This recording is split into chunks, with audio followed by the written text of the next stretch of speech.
On January 19th, in honor of Martin Luther King's birthday, I was invited to speak at the Unitarian Universalist Church in Charleston. I really enjoyed that. I did a program called Freedom Songs from Civil War to Civil Rights, where I sang many of the freedom songs, from spirituals all the way to the ones that are better known, and told stories about them. But one of the things I also did was do the children's story as part of the service. And I told them a story about a mouse, and people really liked it, so I thought I would share it with you. First, I showed them a painting. This is big. It's a painting I did last year in honor of the civil rights movement. I called it Ain't Gonna Let Nobody Turn You Around. And it depicts young people, black and white, who are preparing to get on a freedom bus and ride it into the South, where integrated buses were not acceptable. And so I told the children how, even though blacks weren't allowed to sit in the front of buses and weren't supposed to sit where others, with white children, the reality was that if one group was oppressed, everyone was oppressed. And that young white people joined young black people in riding these buses because they understood that. And then I shared them the story of the mouse. There was a farmer and his wife who lived on a little farm. And on their little farm, they had just about everything they needed. They had just enough corn and just enough hay. They had a little house and a little barn, and in their barn they had a chicken, a pig, a cow, and a horse. And in their house there was a mouse. Now one day the farmer hitched up his horse and went to town, and when he came back from town, the mouse was in the window waiting to see what they'd brought back, because normally when the farmer went to town and went shopping, they brought back something good. And when the mouse saw a package, he thought, oh, it could be something that he could eat.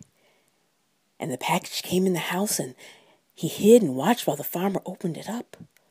But in the package there was a mouse trap.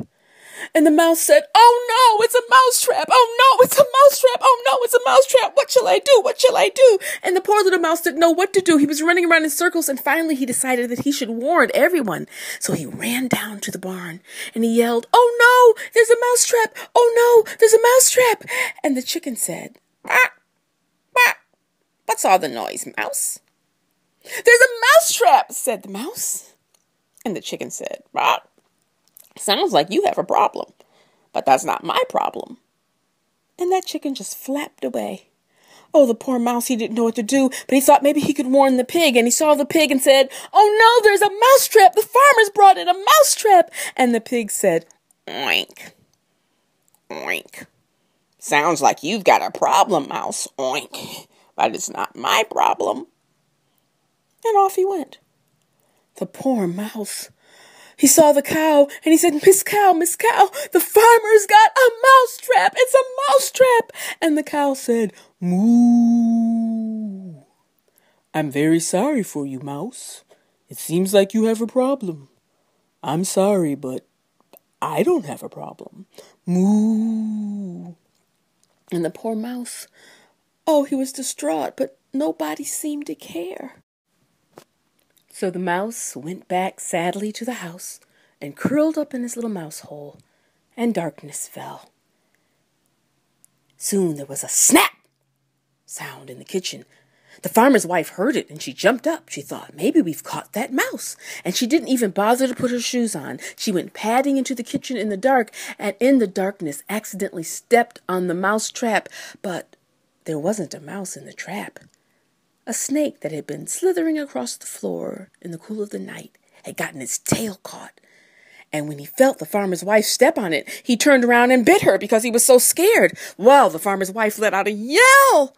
And when the farmer heard her, he jumped up to run in and see what was going on. And he got rid of that snake. And, oh, he helped his wife to bed, and he wrapped her foot in ice. But she became very ill. She became so ill, and the farmer did not know what to do. But you know, when people don't feel well, folks sometimes say, you should fix him some chicken soup. And so the farmer got his axe, and he went down to the barn and chop. And he made some chicken soup. And he fed it to his wife. But she did not feel better. As a matter of fact, she got worse and worse, and soon she died. no. And people came to visit the farmer because that's what people do when someone dies. And so many people came to the house and the farmer didn't even know how he should feed them. So he got his axe and went out to the barn and chop. And he made barbecue ribs and pork ribs to feed everybody. Well, after he lost his wife, he was so sad. The farmer was so sad he couldn't even keep the farm up. And things began to fall into disrepair. And finally, well, he didn't know what to do to pay the bills, so he went to the barn and he sold the cow. Now the little mouse had been watching this quietly all along. And he shook his head sadly and he said, "Oh, a mousetrap for me is a mousetrap for everybody."